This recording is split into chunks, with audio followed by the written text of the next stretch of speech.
Mari berikan tepuk tangan dulu yang paling meriah bagi Tuhan. Silakan duduk Bapak Ibu Saudara yang dikasihi oleh Tuhan. Shalom. Selamat hari Minggu Bapak Ibu Saudara. Saya yakin dan percaya kalau kita boleh ada sebagaimana kita ada sampai hari dan detik ini itu semua karena anugerah Tuhan. Amin. Ya, itu semua karena kasih setia Tuhan yang tidak pernah berkesudahan dalam hidup kita. Nah, untuk itu saudara, sebagai respon kita untuk mensyukuri kasih karunia itu adalah kita belajar untuk tetap bertekun, untuk tetap setia mengikut Tuhan, mengiring Tuhan.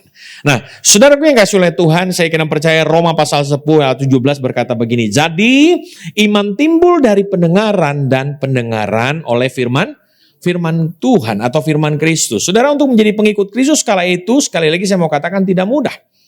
Kadang-kadang iman mereka bisa saja goyah.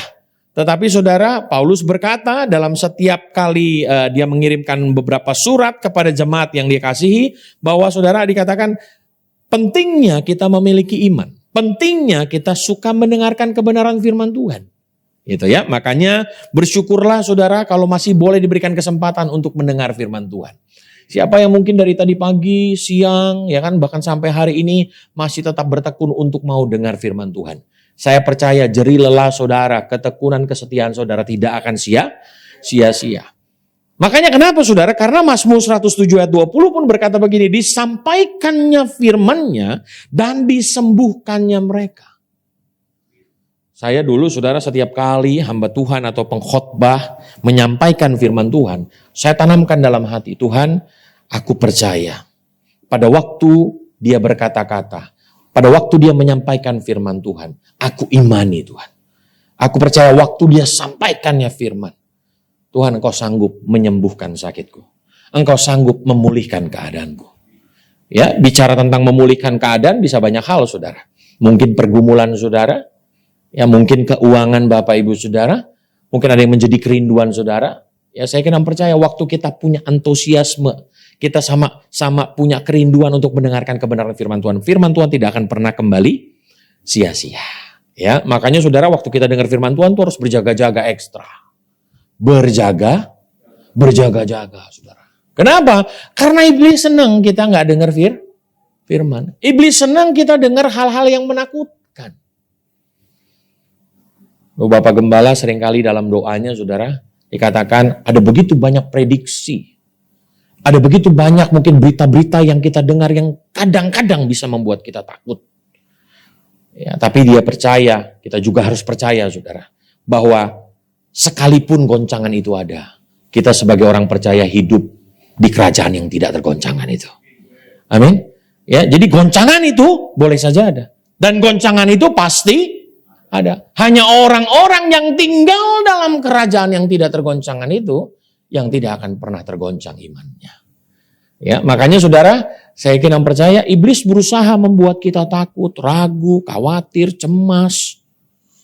Bahkan waktu kita dengar firman Tuhan mungkin gak konsentrasi. Itu kerinduannya iblis. Tapi kerinduan Tuhan, ayo saudara, kita makin senang akan firman Tuhan.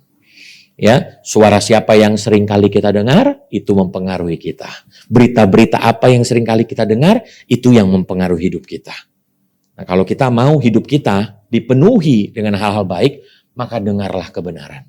Maka dengarlah firman Tuhan. Nah, hari ini saudara, saya rindu sekali untuk kita sama-sama belajar tentang mengalami mukjizat Tuhan. Ya kan? Siapa yang rindu mengalami mukjizat Tuhan bisa lambaikan tangan saudara. Nah, saya percaya setiap kita pasti punya keinginan untuk mengalami mukjizat. Betul nggak saudara? Ya setiap kita pasti pengen ngalamin mukjizat. Dan saya kira percaya kalau ditanya satu-satu di tempat ini, apa yang saudara rindukan? Ada yang ceritanya dari terbit matahari sampai pada mau terbitnya, karena banyak pergumulannya.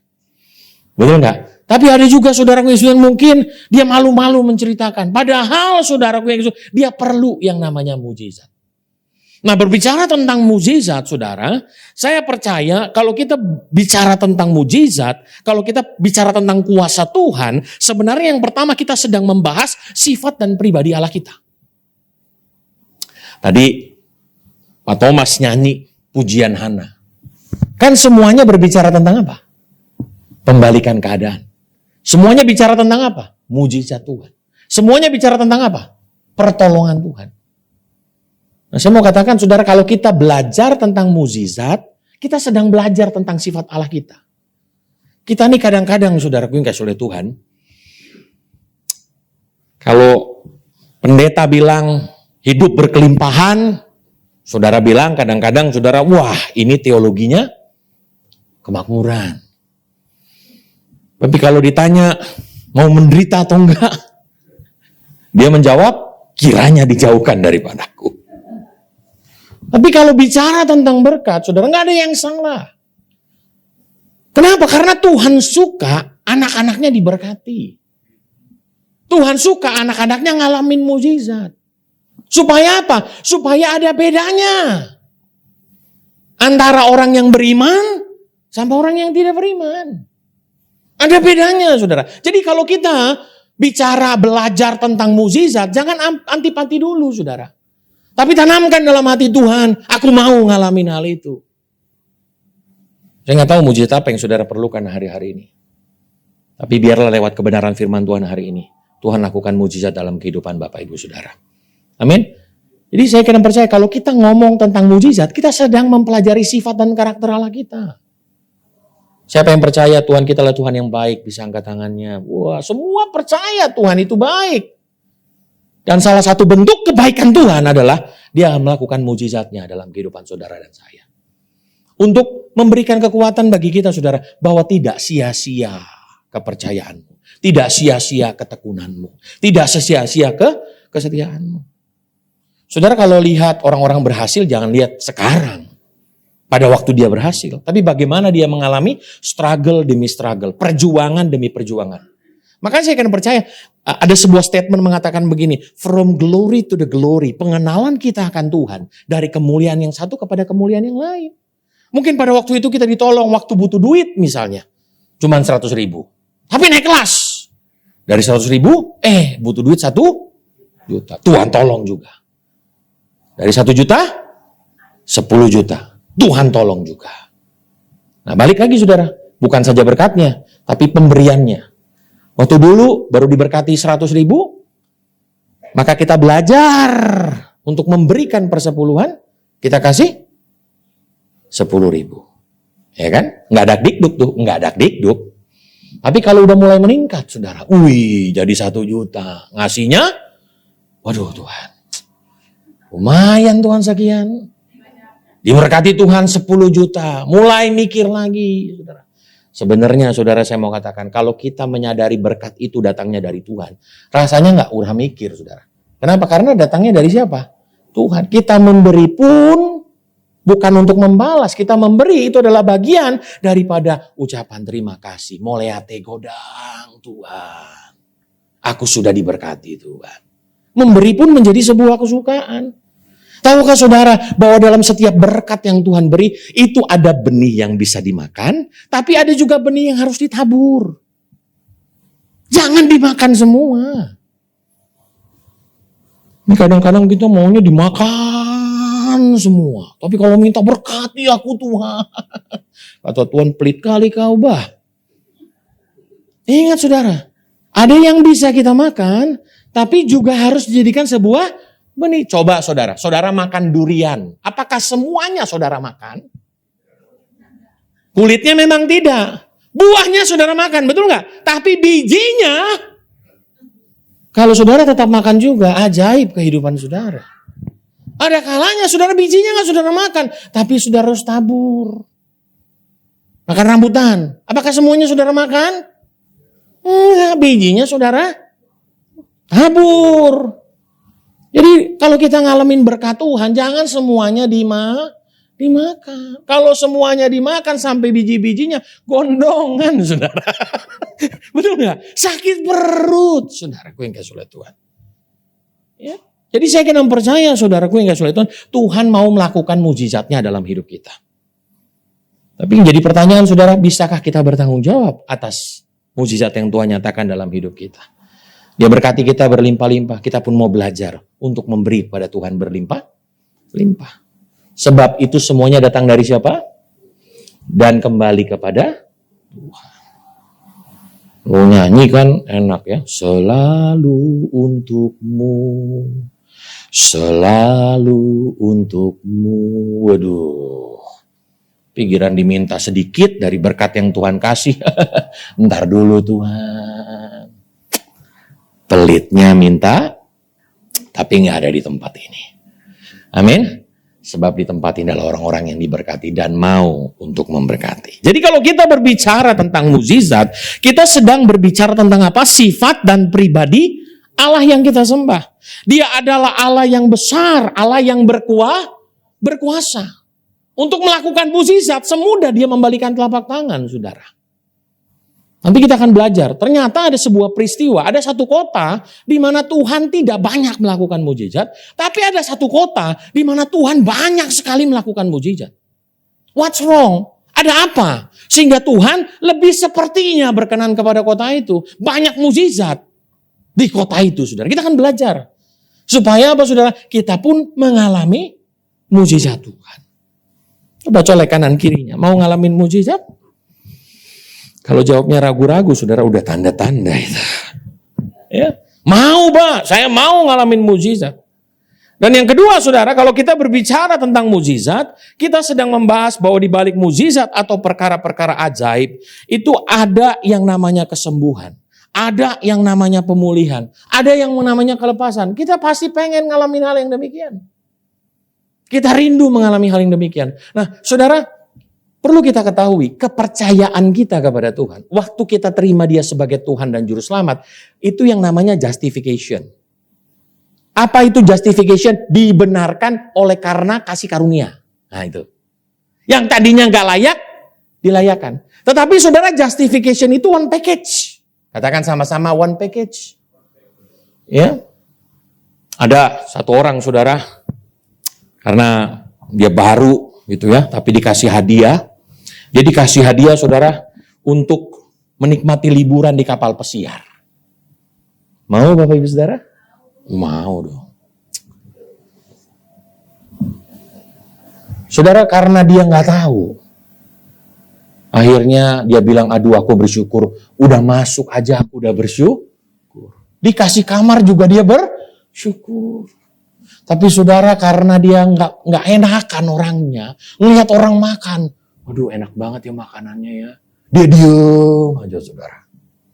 Ya kan? Akhirnya saudara, dia berusaha untuk cari yang murah. Beli yang murah, dia beli yang murah. Selama 3 hari, saudara. Dia cuma bisa bersyukur, makasih. Bisa naik kapal pesiar. Bisa punya kamar. Tapi dia agak gigit jari karena nggak bisa makan.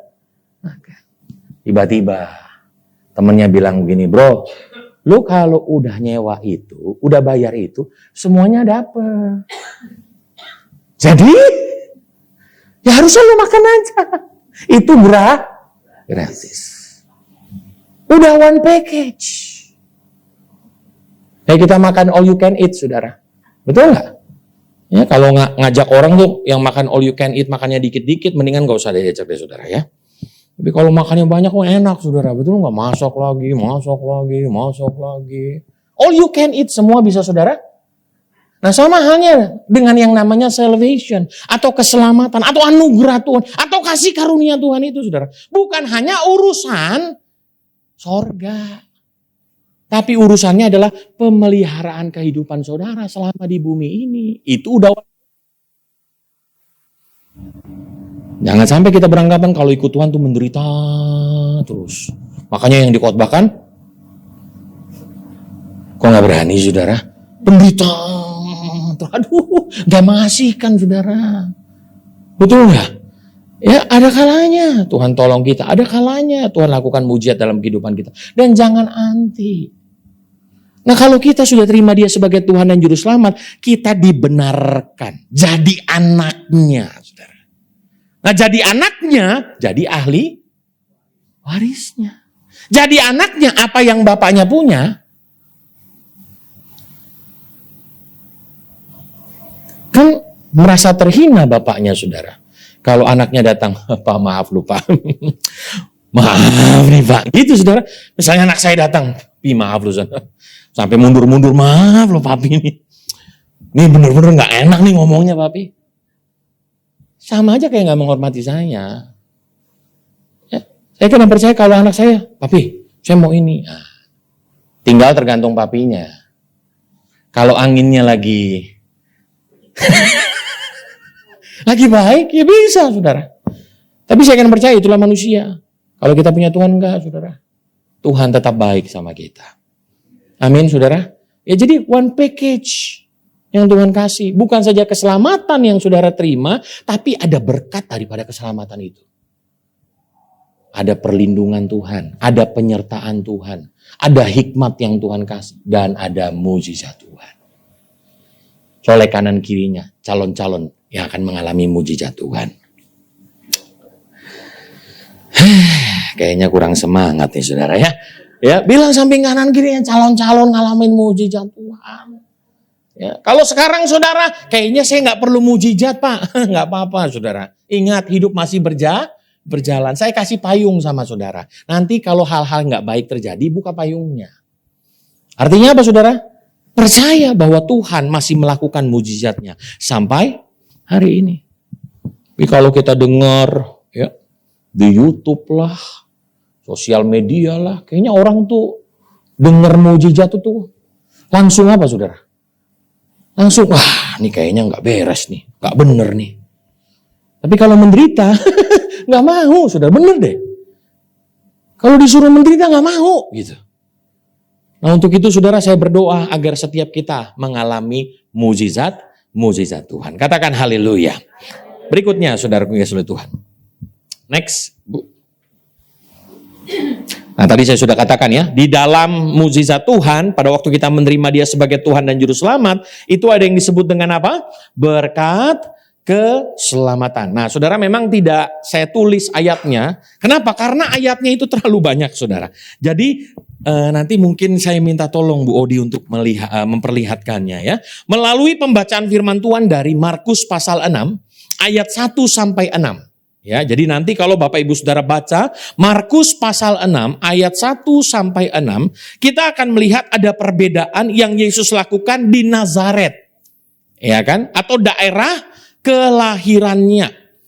Dan Genesaret, kota tempat ia berkunjung. Nah, yang luar biasa Saudara, di Nazaret ia tidak banyak melakukan mujizat. Coba kita lihat sama-sama. Kemudian Yesus berangkat dari situ dan tiba di tempat asalnya, sedang murid-muridnya sedang mengikuti dia. Pada hari Sabat ia mulai mengajar di rumah ibadat. Dan jemaat yang besar takjub ketika mendengar dia dan mereka berkata, dari mana diperolehnya semuanya itu? Hikmat apa pulakah yang diberikan kepadanya? Dan mujizat-mujizat yang demikian bagaimanakah dapat diadakan oleh tangannya? Bukankah saudara, ia ini tukang kayu, anaknya si Maria, saudara Yakobus, Yoses, Yudas, dan Simon. Dan bukankah saudara-saudaranya yang perempuan ada bersama-sama dengan kita? Lalu mereka kecewa dan menolak dia. Bayangkan saudara, hanya karena dia tahu bahwa Yesus ternyata, coba naik lagi Pak ke atas, anak tukang kayu. Wah nggak mungkin deh anak tukang kayu bisa melakukan mujizat. Makanya mereka kecewa dan menolak dia. Maka Yesus berkata kepada mereka, seorang nabi dihormati di mana-mana, kecuali di tempat asalnya sendiri. Next berikutnya, di antara kaum keluarganya dan di rumahnya. Ia tidak dapat mengadakan satu mujizat pun di sana, kecuali menyembuhkan beberapa orang sakit dengan meletakkan tangannya atas mereka. Yang membuat, saudaraku, kota di mana Yesus lahir itu tidak mengalami banyak mujizat. Kenapa? Karena mereka kecewa. Katakan sama-sama kecewa. Dan karena kecewa itu mereka menolak Yesus. Dan saya kira percaya tidak ada yang namanya mujizat kalau dimulai dengan yang namanya kekecewaan. Keraguan. Ketidakpercayaan. Tapi yang menarik saudara, kalau kita membaca Markus pasal 6 ayat yang ke-53. Next berikutnya Pak. Paling bawah. Kita akan melihat ada perbedaan apa yang Yesus lakukan di Nazaret dan Genesaret. Kota di mana tempat ia cuma berkunjung, saudara. Di kota ini saudara, setibanya di seberang, Yesus dan murid-muridnya mendarat di Genesaret dan berlabuh di situ. Ketika mereka keluar dari perahu itu, orang segera mengenal dia atau segera mengenal Yesus. Nah, kenapa saudara? Nanti kita akan pelajari satu-satu. Kenapa mukjizat itu banyak terjadi di Genesaret? Sementara di Nazaret tidak banyak mukjizat yang terjadi. Ada something different, ada sesuatu yang berbeda, saudara. Ternyata perbedaannya kita bisa lihat. Di Nazaret ada begitu banyak orang yang kecewa dan menolak Yesus. Mereka tidak percaya orang, anak, tukang kayu bisa melakukan mukjizat. Nggak mungkin deh. Semakin banyak orang yang menolak, semakin tidak ada mukjizat di sana. Tapi di Genesaret, mukjizat itu terjadi. Kalau ke bahan saya yang tadi boleh Pak. Ya, karena di situ ada ayatnya. Nah, kalau kita perhatikan saudara, apa yang membuat Tuhan Yesus melakukan banyak mukjizat di Genesaret? Yang pertama saudara, dalam Markus pasal 6 ayat 54 dikatakan begini. Ketika mereka keluar dari perahu, ayo kita baca sama-sama 2-3 ya. Ketika mereka keluar dari perahu, orang segera mengenal Yesus. Orang-orang yang mengalami mukjizat adalah orang-orang yang mengenal Yesus. Selalu ada beda antara tahu dan kenal. Hanya orang-orang yang mengenal Nixon Siregar yang tahu berapa ukuran sepatunya. Kalau cuma sekedar tahu paling bilangnya gede sepatunya. Betul nggak? Gede, tapi orang yang kenal pasti tahu. Berapa ukurannya Bapak Ibu Saudara? Puji Tuhan. Biarlah terngiang-ngiang dalam hati mereka Tuhan. Ketika ke toko sepatu, diingatkan Tuhan dalam nama Yesus. Beda antara tahu dan kenal, saudaraku yang kasih Tuhan. Di Nazaret mereka cuman sekedar tahu anak tukang kayu. Tapi saya rindu saudara naik kelas. Jadi orang percaya bukan cuman sekedar tahu Yesus pelaku mukjizat, pembuat mukjizat. Tetapi kita harus belajar mengenal dia. Bahwa mukjizat itu adalah sesuatu yang biasa bagi orang percaya. Amin. Ya, mukjizat itu adalah sesuatu yang biasa bagi orang percaya. Kenapa? Karena Tuhan kita suka melakukan mukjizat. Karena Tuhan kita ingin kita mengalami mukjizat. Supaya kita ngalamin Tuhan. Saudara, cuman sekedar tahu, belajar aja lah. Masuk sekolah tinggi teologi. Tapi bicara tentang mengenal. Itu pelajarannya sepanjang usia. Betul nggak saudara? Kalau cuma sekedar tahu, saudara bisa belajar, baca buku dan lain sebagainya. Tetapi saudara kita harus masuk ke dalam pengenalan. Sehingga kalau kita kenal dia saudara, saya percaya ada sebuah usaha atau proses dari hari ke hari yang harus kita lakukan. Sebagai bentuk kita belajar untuk mengenal dia. Namanya mengenal perlu usaha enggak? Namanya mengenal perlu pengorbanan enggak? Dalam proses pengenalan, kita kan perlu kenalan dulu namanya siapa?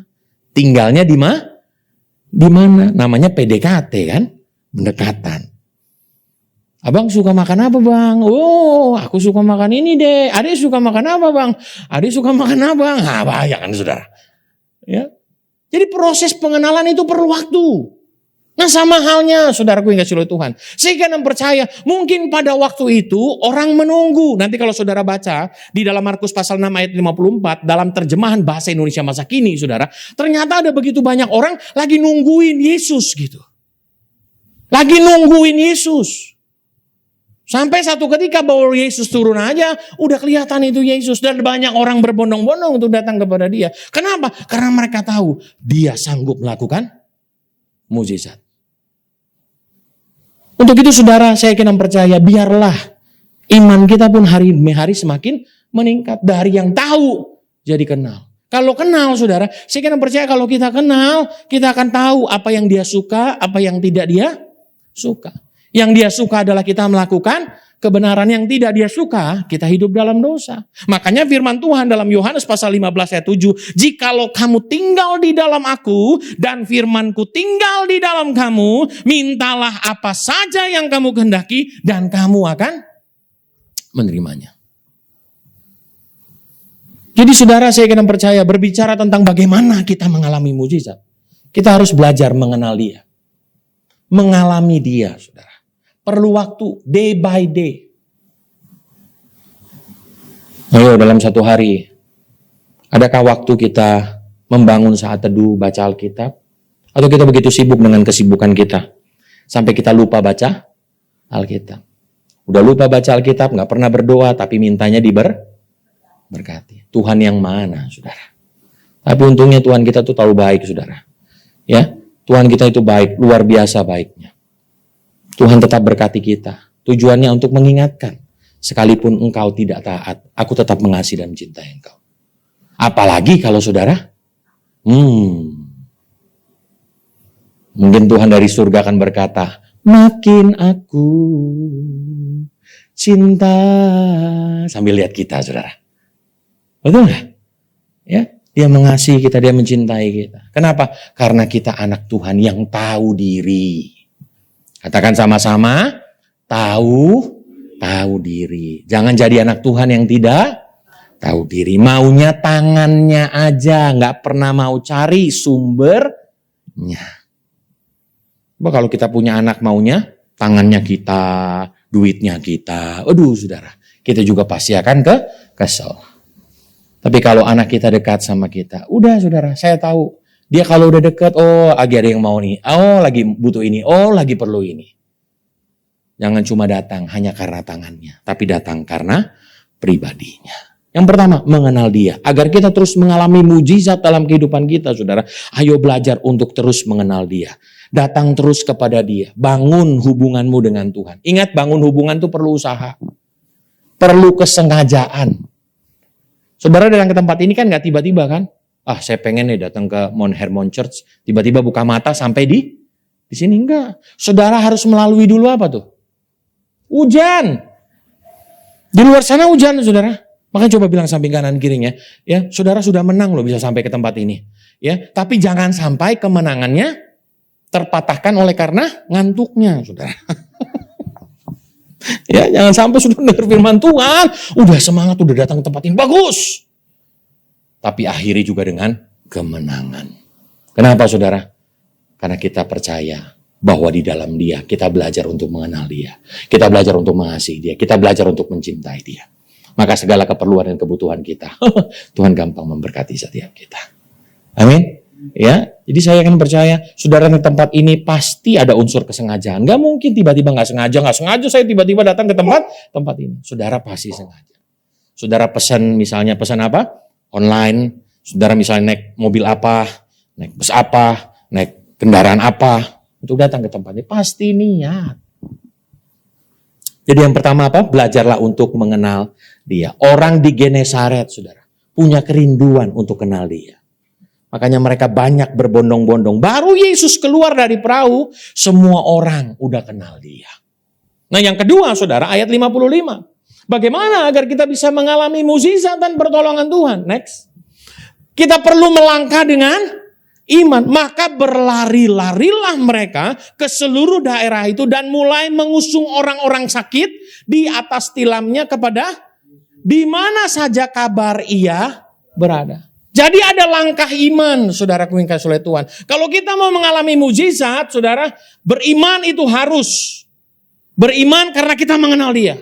Tetapi saudara, you must do something with your faith. Kita harus lakukan sesuatu dengan iman percaya kita. Agar kita bisa mengalami mukjizat Tuhan.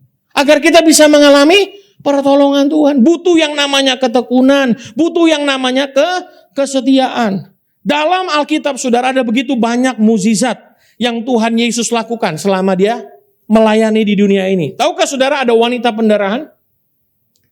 Di dalam Markus pasal 5 ayat 25-34. Wanita pendarahan 12 tahun. Lama nggak saudara 12 tahun? Lama. Dan Alkitab mencatat sudah berbagai tabib. Kalau sekarang mungkin sudah berbagai profesor doktor. Atau dokter manapun, canggih manapun. Dia datangi untuk minta kesembuhan. Tapi Alkitab berkata tidak semakin baik. Yang kedua, hepengnya Habis. Duitnya habis. Saudara kasih Tuhan. Udah gak sembuh-sembuh. Duitnya habis. Saudara kasih Tuhan. Bahkan saudara kalau pada waktu itu kena penyakit begitu saudara. Secara sosial dijauhin. Kenapa? Kalau siapapun yang bersentuhan sama yang najis akan menjadi. Bayangkan gak ada temennya saudara. Sakit 12 tahun.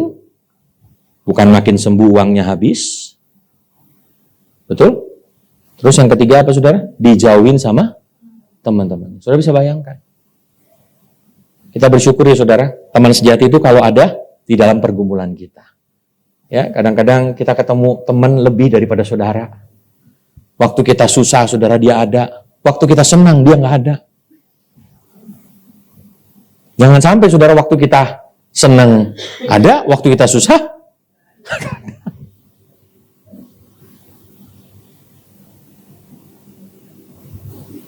ayo saudara, perlu langkah iman. Akhirnya wanita itu ngapain saudara? Dia nggak di rumah aja. Waktu dia mendengar berita tentang Yesus, dia keluar dari rumah. Ada langkah iman. Dia pergi keluar saudara. Bayangkan waktu dia pergi keluar, di tengah kondisi dan keadaan begitu. Ingat loh saudara, segala sesuatu Allah turut bekerja dalam segala sesuatu untuk mendatangkan kebaikan. Coba saudara bayangkan, Yesus pada waktu itu public figure saudara, famous, katakan sama-sama famous, ya, famous, ajudannya banyak saudara, ke-12 murid.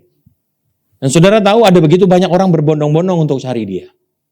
Nah saudara dengan wanita yang lemah, yang tak berdaya ini, tapi di tengah kondisi, di pemandangan orang dia najis, mungkin saudara untuk sampai kepada Yesus mudah saudara, karena orang pada nyingkir, minggir, si orang najis mau lewat. Allah turut bekerja dalam segala sesuatu untuk mendatangkan kebaikan. Akhirnya dia bisa mendekat kepada Yesus. Tapi karena memang ada begitu banyak orang, saudara, dia nggak berkecil hati.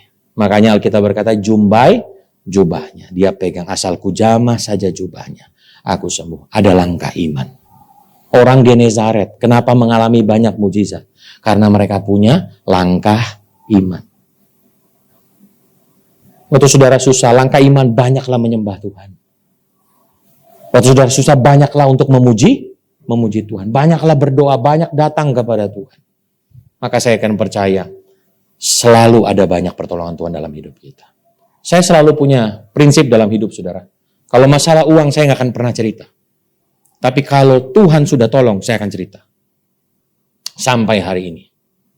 Makanya ada begitu banyak orang tua angkat saya bilang, Nixon, gak apa-apa ngomong aja.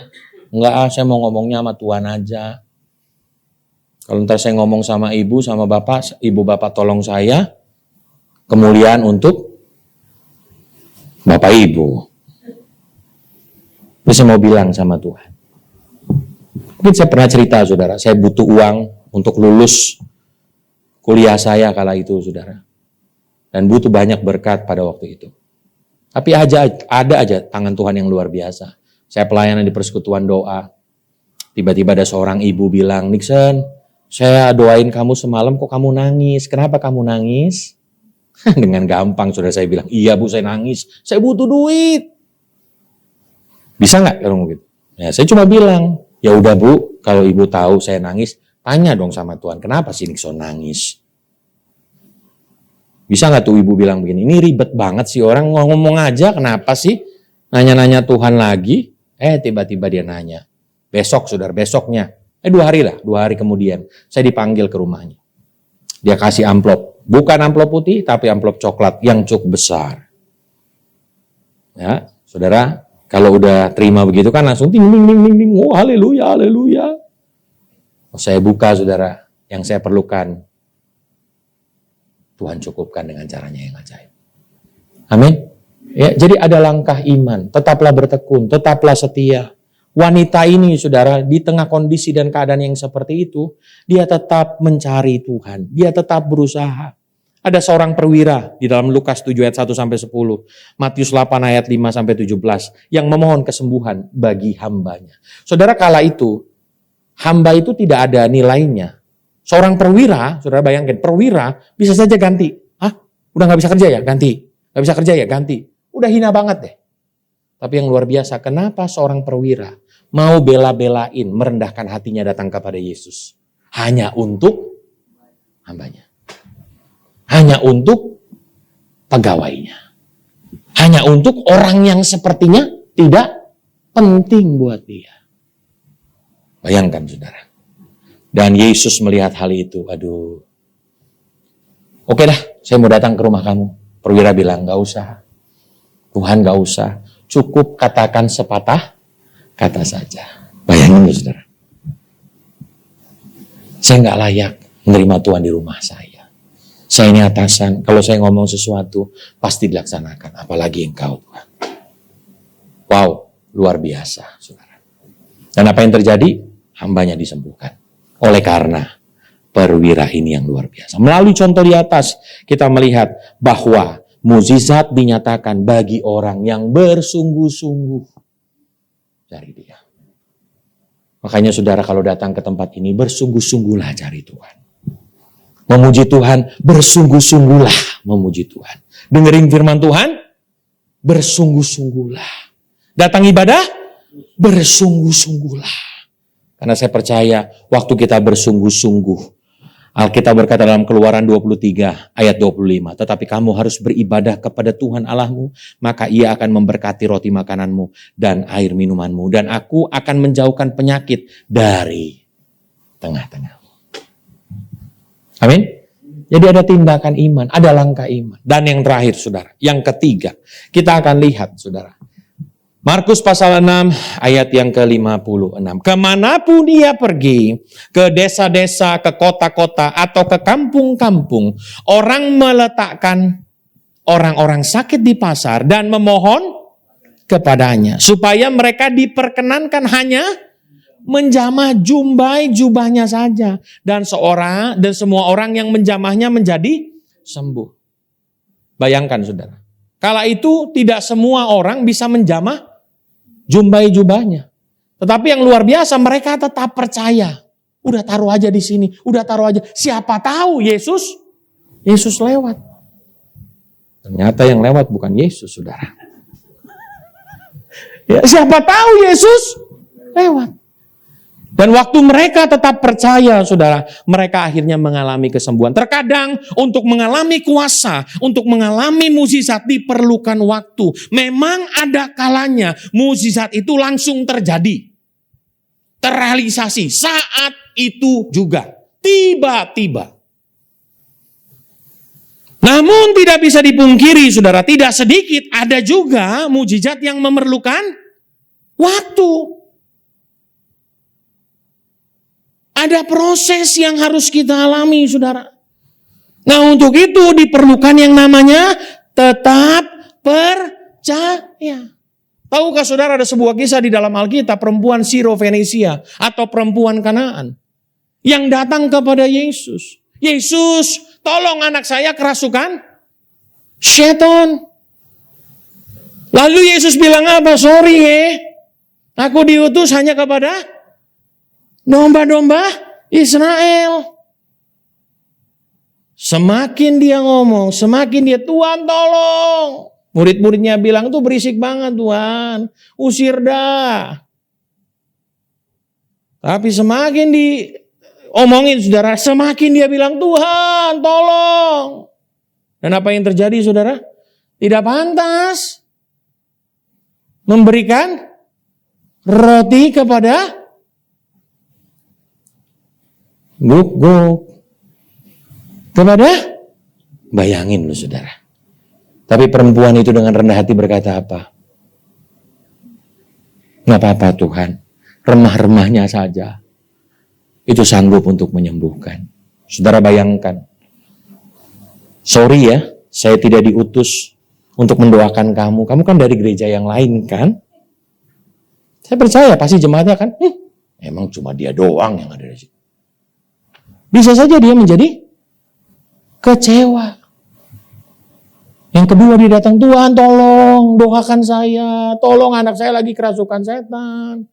Berisik kali kau. Wah makin sakit hati saudara. Bayangkan, perempuan itu perasaannya kuat. Betul gak saudara? Kita lagi nggak ngomongin seorang perempuan nih, tapi kita lihat perempuan itu, saudara. Kalau ngomong begitu antara laki ngobrol, dia pasti akan merasa, jangan gue diomongin nih. Jangan kan gue diomongin nih. Perasaannya kuat, saudara.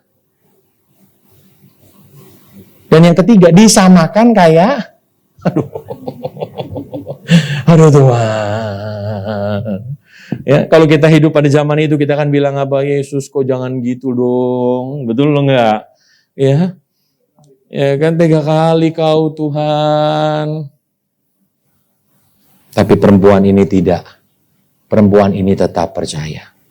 Sekalipun remah-remahnya itu sanggup untuk menyembuhkan. Saudara yang tadinya tidak peduli, waktu dengar begitu, saudara. Hai ibu besar imanmu. Pulanglah, anakmu sudah sembuh. Tetap percaya, saudara. Sekalipun mungkin sepertinya belum Tuhan tolong, tetap percaya. Sehingga kita bisa berkata kepada Tuhan, nah. Kau berfirman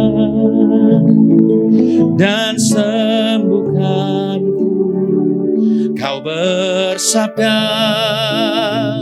dan selamatkanku. Tiada yang mustahil bagimu. Yesus, ku percaya padamu. Bagi Tuhan tak ada yang mustahil.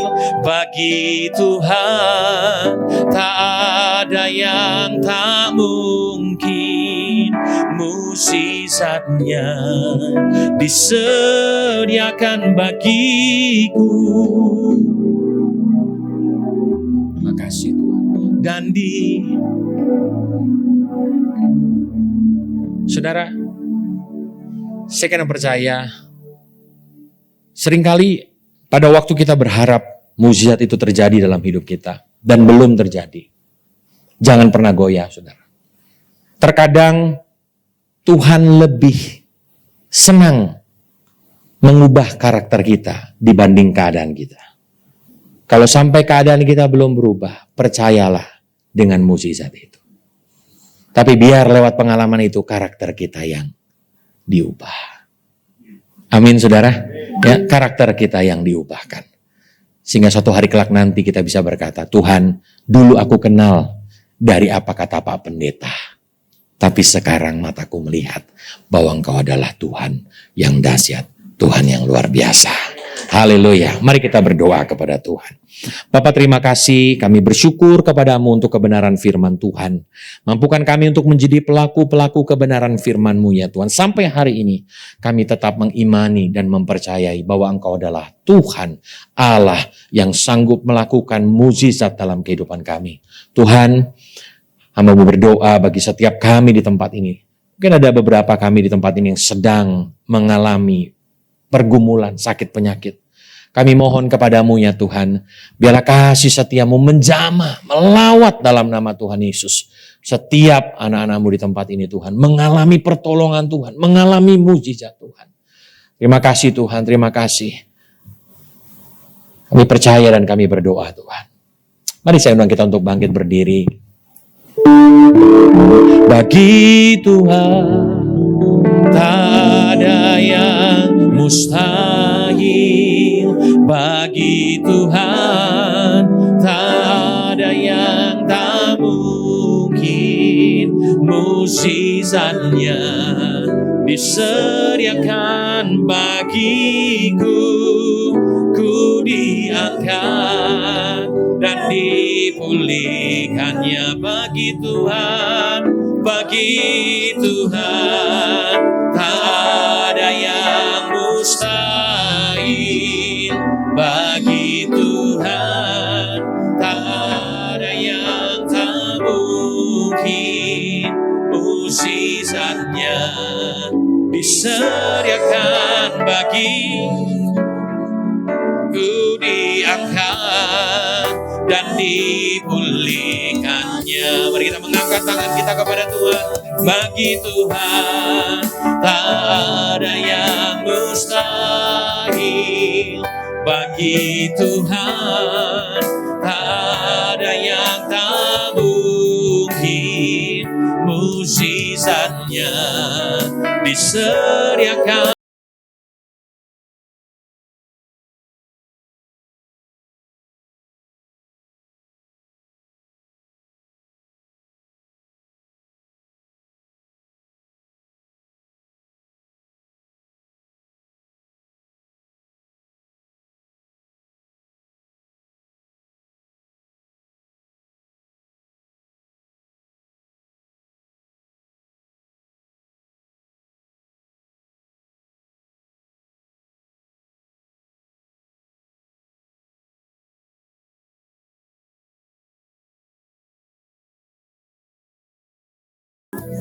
Mari dalam waktu beberapa menit ke depan, Bapak Ibu Saudara bisa menaikkan doa kepada Tuhan. Apa yang saudara mungkin rindukan hari-hari ini, mari bawa kepada Tuhan. Percaya dan beriman bahwa kita punya Tuhan yang sampai hari ini sanggup melakukan perkara-perkara yang ajaib, perkara-perkara yang luar biasa. Saudara bisa berdoa, naik dalam hatimu, mau berkata-kata, berdoalah kepada Tuhan. Percaya Tuhan hadir di tengah-tengah kita, saudara. Dia ada di tempat ini. Dia siap melawat, siap menjamah, melakukan mukjizat, melakukan pertolongannya dalam kehidupan Bapak Ibu Saudara. Naikkan doa-doamu kepada Tuhan. Mungkin kau berdoa bagi keluarga, orang tua, bahkan bagi pribadimu, berdoa kepada Tuhan. Apa yang saudara perlukan, minta sama Tuhan. Minta sama Tuhan. Terima kasih ya Tuhan, terima kasih Bapa yang baik. Bila kebenaran firman-Mu terus menjadi rema dalam hidup kami. Mampukan kami Tuhan untuk tetap mempercayai Engkau dalam segala kondisi dan keadaan kami. Dan kami tetap percaya sampai hari ini mukjizat-Mu masih terjadi Tuhan. Biarlah Tuhan di tengah proses kami boleh belajar untuk terus mengenal Engkau. Biarlah Tuhan kami pun terus memiliki langkah iman percaya kami kepada Engkau. Dan kami tetap percaya bahwa segala sesuatu yang Tuhan jadikan baik adanya. Dalam nama Yesus kami berdoa. Amin.